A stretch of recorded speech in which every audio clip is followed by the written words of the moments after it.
currículo. É o currículo que se precisa ter na vida da pessoa para ela poder fazer. Agora vamos olhar outras exigências. No livro de Atos, capítulo 6, no versículo 3, fala-se da escolha dos primeiros diáconos. Então estava tendo aquela uma confusão entre os hebreus e entre outras mulheres dos helenitas. E aí a queixa chegou até os apóstolos. E aí o que foi que os apóstolos falaram? Olha, irmãos, escolhei, pois, dentre vós 7 homens de boa reputação, cheio do Espírito Santo e cheio de sabedoria, aos quais constituamos sobre este importante negócio. Então, sabe o que acontece? Se você não considera o que está escrito, eu volto a dizer, é um grande erro que um líder religioso comete ao ignorar os precedentes da palavra. Quando você pega uma pessoa jovem e coloca para o cargo de diácono. Quando você pega uma pessoa solteira e coloca para o cargo de diácono. Ah, apóstolo, pode ter uma pessoa solteira no cargo de diácono? Pode, pode sim. Mas se deve observar os critérios. Apresentamos primeiro 4.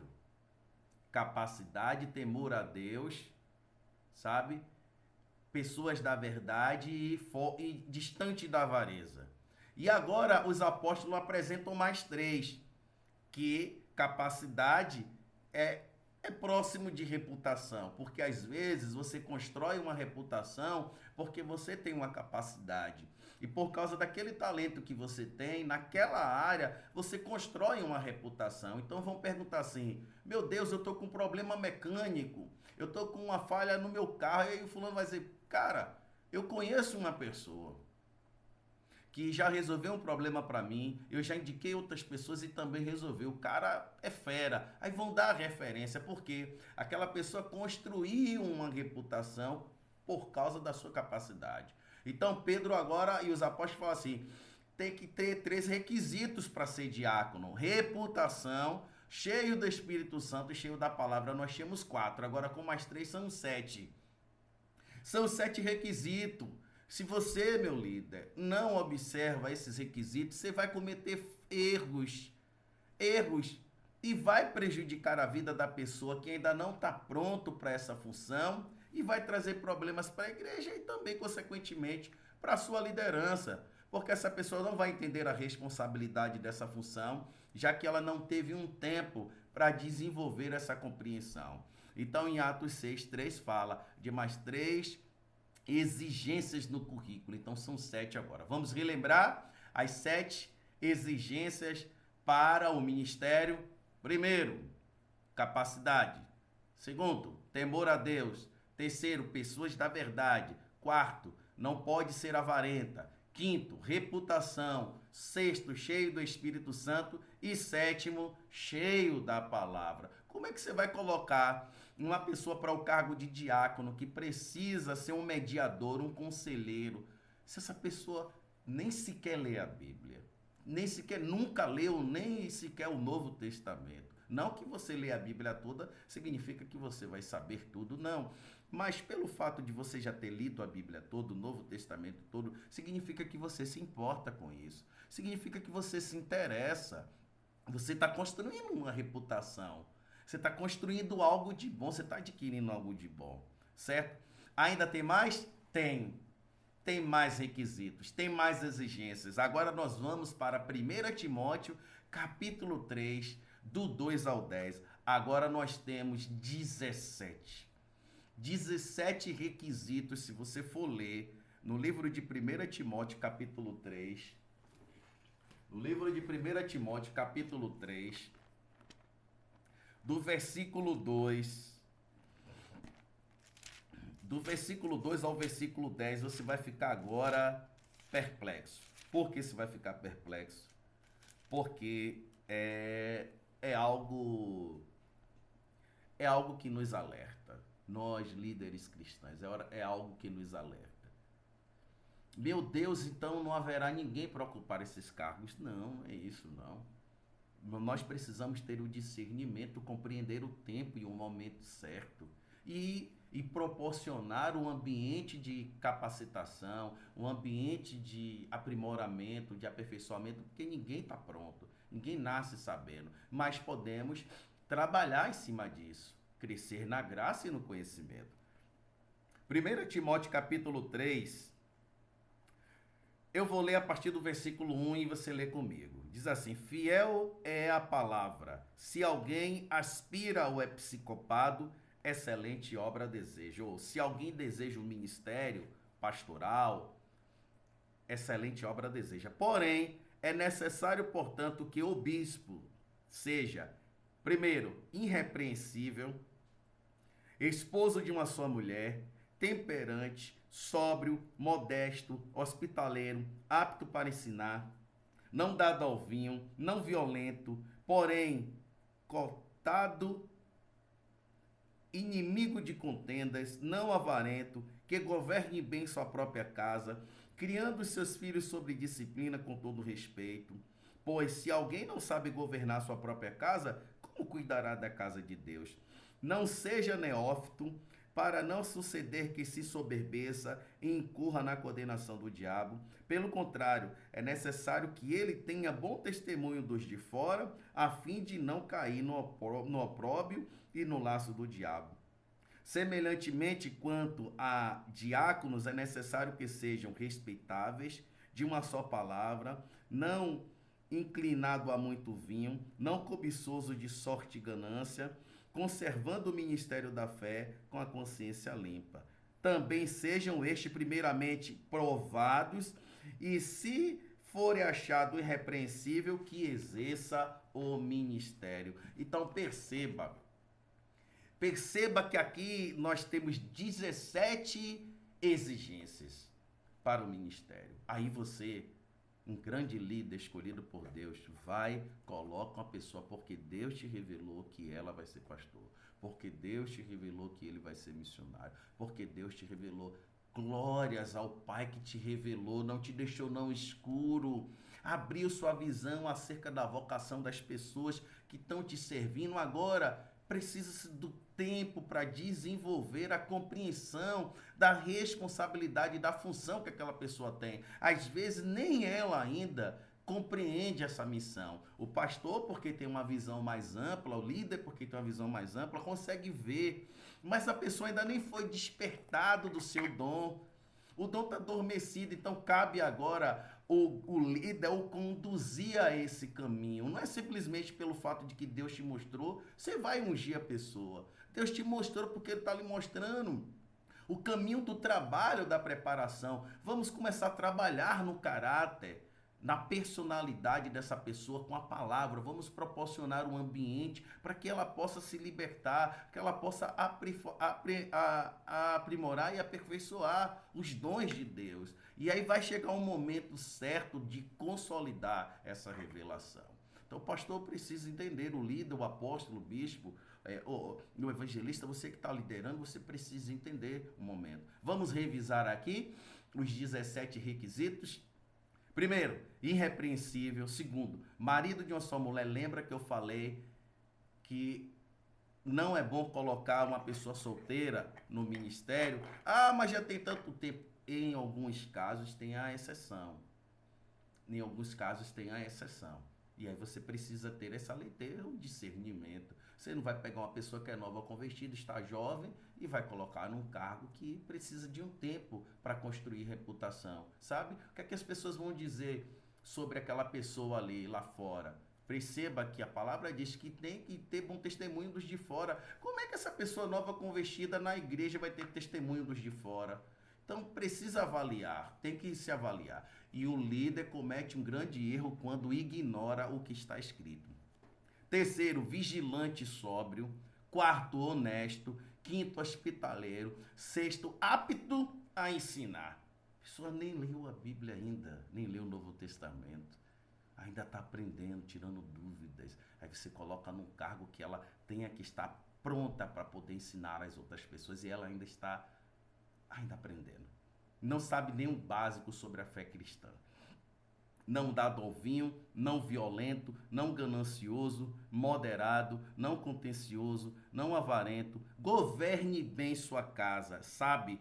A questão de você ter uma pessoa casada porque ela tem a experiência do lar, ela tem a experiência da administração da sua casa, da sua família. E isso é crucial. É um treinamento, é um ambiente onde a pessoa desenvolve essa competência, como governar a casa, lidar com a esposa, lidar com o filho, lidar com o marido, sabe? Com as compras, com as dívidas, sabe? E aí você deixa tudo no seu devido lugar. E aí o senhor falou, se cuida bem da casa dele, vai cuidar da casa do senhor. Mas se não cuidar bem disso, mas a pessoa não tem nenhuma casa, não tem nem essa experiência. Então, vai ficar algo faltando na vida dela. Tendo os seus filhos sobre domínio, aí você vai governar os filhos dos outros e os seus você não governa. Então, assim, temos que ter muito cuidado com a escolha das pessoas que vamos compartilhar a liderança. Então, observe os requisitos, sabe? E fique muito atento, desenvolva. Ah, mas eu não sei como fazer isso. Eu estou aqui para isso, eu estou aqui para lhe dar essa ajuda. São 13 anos fazendo isso, trabalhando com isso. Então, eu estou aqui para oferecer essa ajuda para você, passar esse conteúdo para que você possa também ter essa compreensão, porque isso vai minimizar os impactos de escolhas erradas que já foram feitas e que não tem como consertar essas escolhas, mas tem como agora pegar essas pessoas que precocemente entraram na função e colocar elas na rota do aprimoramento, do aperfeiçoamento. E algumas não vão ficar, vão embora. Elas não vão ficar porque a responsabilidade é grande quando você não compreende a responsabilidade que você tem. Uma coisa importante que Jetro falou para Moisés: totalmente desfalecerá, assim tu como este povo que está contigo, porque este negócio é muito difícil para ti, tu só não podes fazer, sabe? Se você não tem a compreensão que nós não fazemos as coisas pelo nosso poder, pela nossa força, pelo poder do Espírito, mas até Cristo não caminhou sozinho.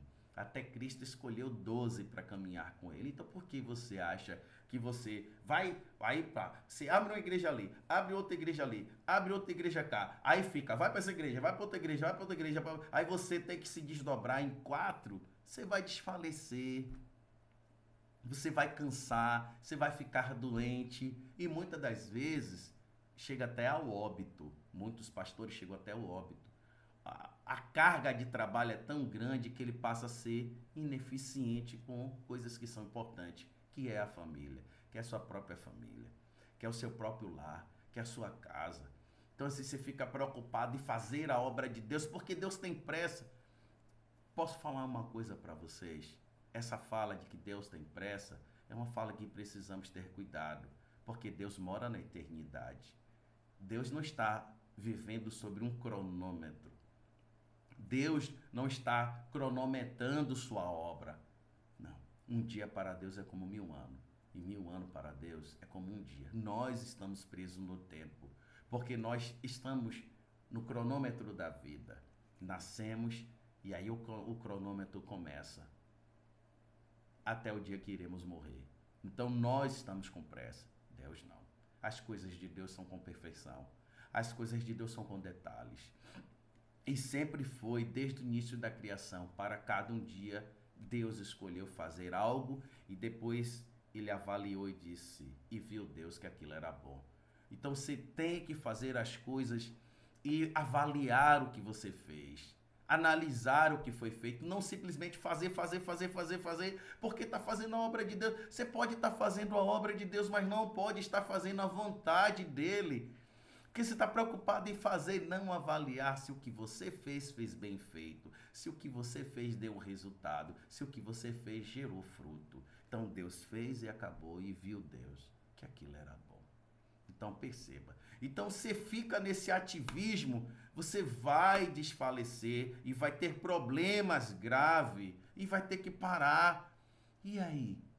E aí você vai ver, você vai descobrir a verdade sobre você mesmo, que você não é tão capaz assim e que ninguém é substituível, que na sua ausência Deus levantará outros para fazer melhor do que você fez. Não foi assim que Elias fez? Senhor, só eu fiquei como profeta.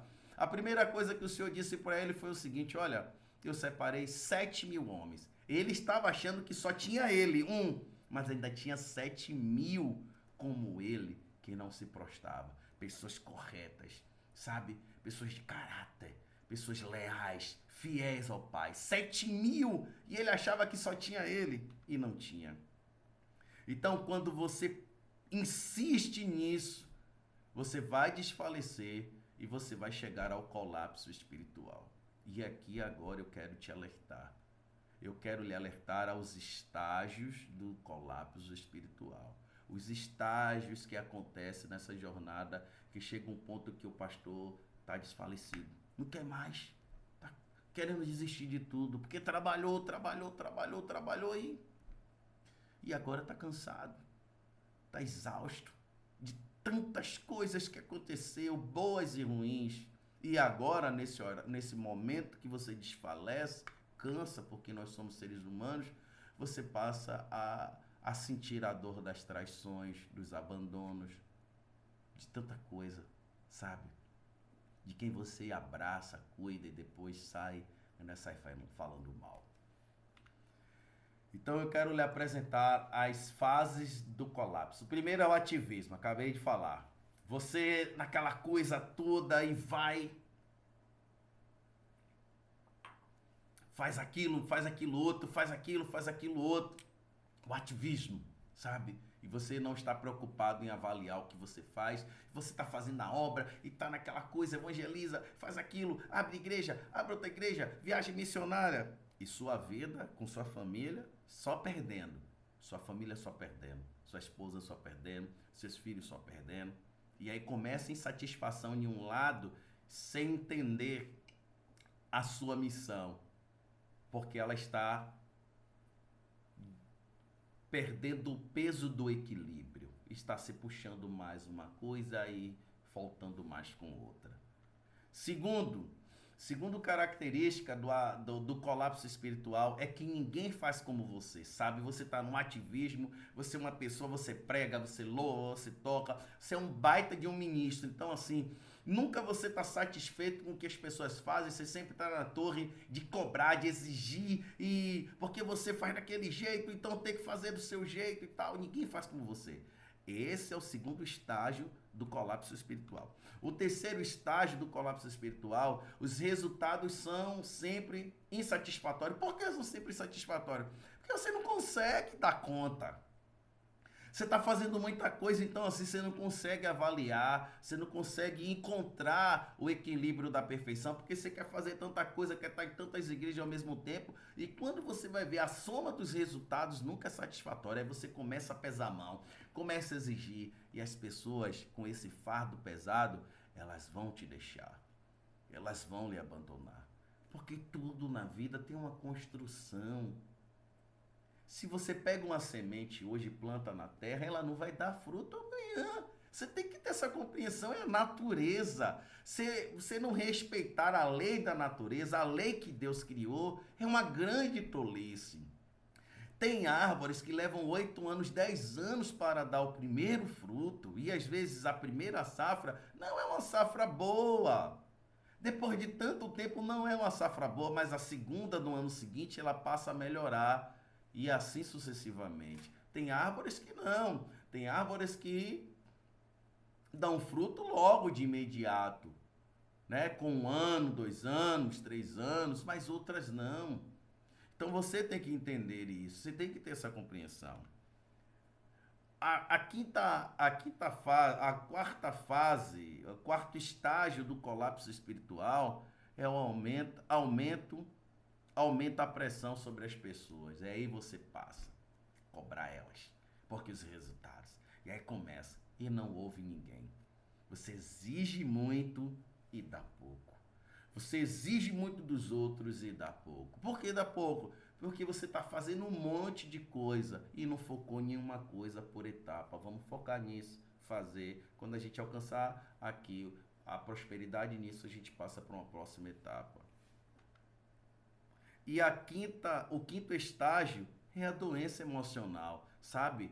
É lamentável dizer isso, mas como é que um pastor chega ao ponto de se suicidar, de tirar sua própria vida? Como é que um pastor chegou ao ponto de tá na rua, mendigando, usando droga?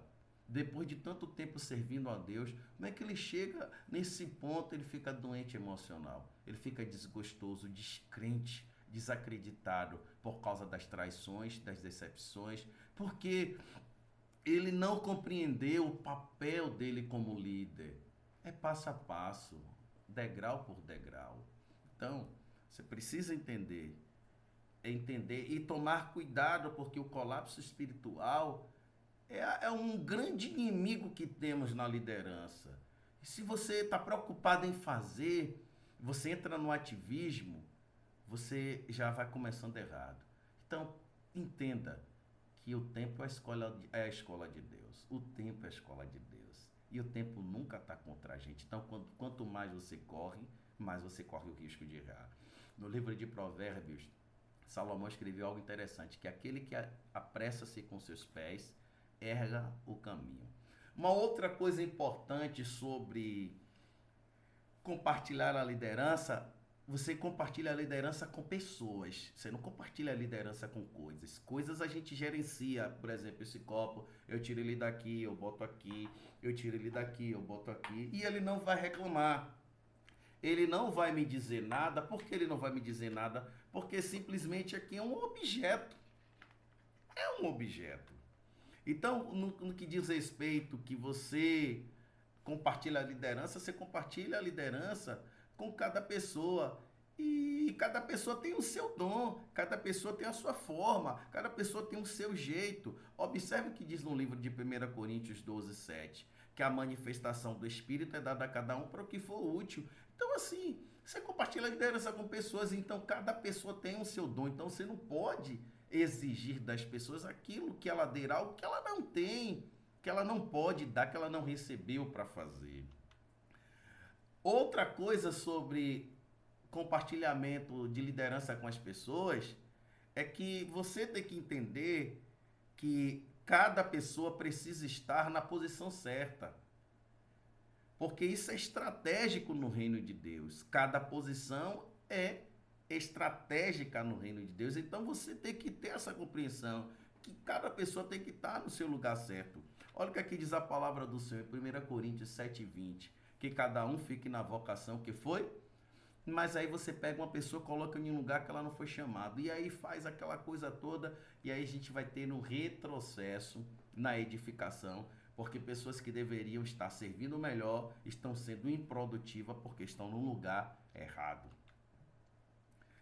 Uma outra coisa sobre o compartilhamento de liderança com pessoas é a personalidade que cada ser humano tem. As pessoas não são iguais, sabe? Produzimos de forma diferente porque não somos iguais.